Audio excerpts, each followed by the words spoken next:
Assalamualaikum warahmatullahi wabarakatuh. Nama saya Nur Khairunnisa binti Ahmad Izzat.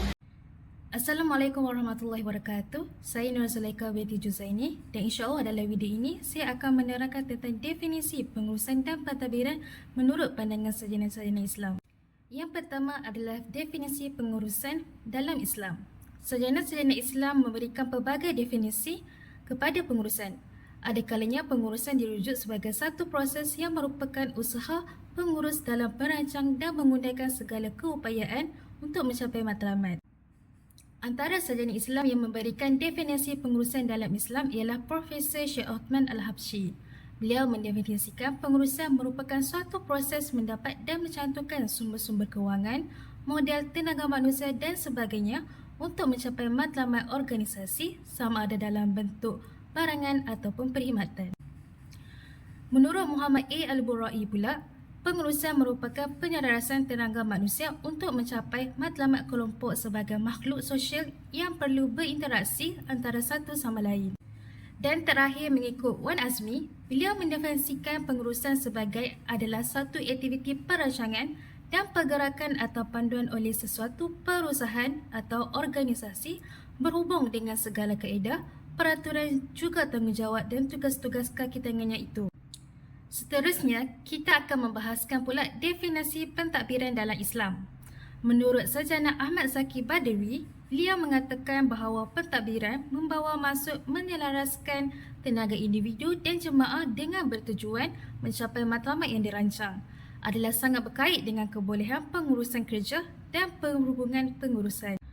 Menurut Ibnu Khaldun pula, pentadbiran Islam adalah sebagai satu kegiatan masyarakat dalam menguruskan hal-hal kemanusiaan, perkumpulan dan bermatlamat.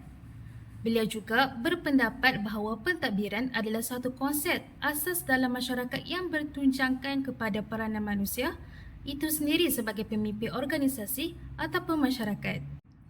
Beliau juga menyatakan pentadbiran Islam adalah sebagai irasati ad-din wasiatun dunya bih, iaitu meletakkan agama di tempat yang paling tinggi dan mentadbir dunia dengannya. Maka, dapatlah kita rumuskan bahawa pengurusan dan pentadbiran Islam masa kini ditarikkan sebagai suatu proses penglibatan dan pengolokasi sumber iaitu tenaga manusia, benda dan perkara yang berkaitan supaya saling bekerjasama dan berfungsi dalam sesebuah organisasi ke arah mencapai sesuatu objektif dan tujuan sama ada yang bermotifkan keuntungan atau tidak. Ia hendaklah selari dengan ketentuan-ketentuan syariat.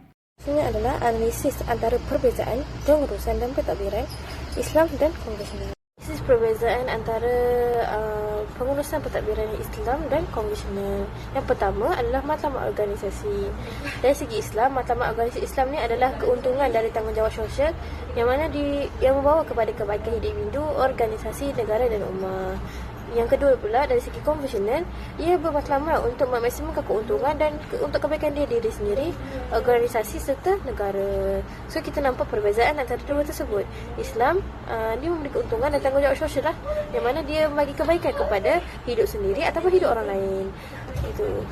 Kedua adalah fungsi individu. Dari segi Islam, rangka sebagai hamba Allah dan juga khalifahnya di muka bumi ini. So, itulah fungsi individu dari segi pengurusan pentadbiran Islam lah. Dari segi Islam, kita sebagai hamba Allah dan juga kita sebagai yang mana dinyatakan dalam Quran, yang mana manusia jadi khalifah di muka bumi ini. Yang kedua adalah konvensional, iaitu sentiasa mengabdikan diri kepada ketua dan organisasi. Manakala konvensional ni, yang segi barat ni, dia hanya mengabdikan diri dia kepada organisasi dan ketua dia. Maksudnya hanya semata-mata untuk kepada manusia, buat kerja kita manusia dan memberi kepada manusia keuntungannya. Tapi kalau kita dari segi Islam, kita ni sebagai hamba Allah dan juga khalifah daripada dekat muka bumi ini. Poin yang terakhir adalah sistem ganjaran. Dari segi analisis perbezaan antara konvensional dengan Islam ni, dari segi yang terakhir poin dia adalah sistem ganjaran. Dari segi Islam, di mana upah yang setimpal di samping kita mengambil kira dari segi dosa dan pahala yang mana dia bersifat lahiriah dan kerohanian. So, perkara yang kita buat dalam pengurusan pentadbiran Islam ni akan dikira pahala dan dosanya. So, dari segi konvensional juga, dia bersifat dunia semata-mata, hanya kepada dunia, tak ada akhirat. Sebab dia konvensional kan, dia berbeza dengan Islam. Manakala dari segi motivasi, iaitu Islam, lebih cenderung mendapat keredaan Allah selain memenuhi tuntutan majikan. Manakala dari segi konvensional pula lebih cenderung kepada faktor kependaan dan periktifan majikan.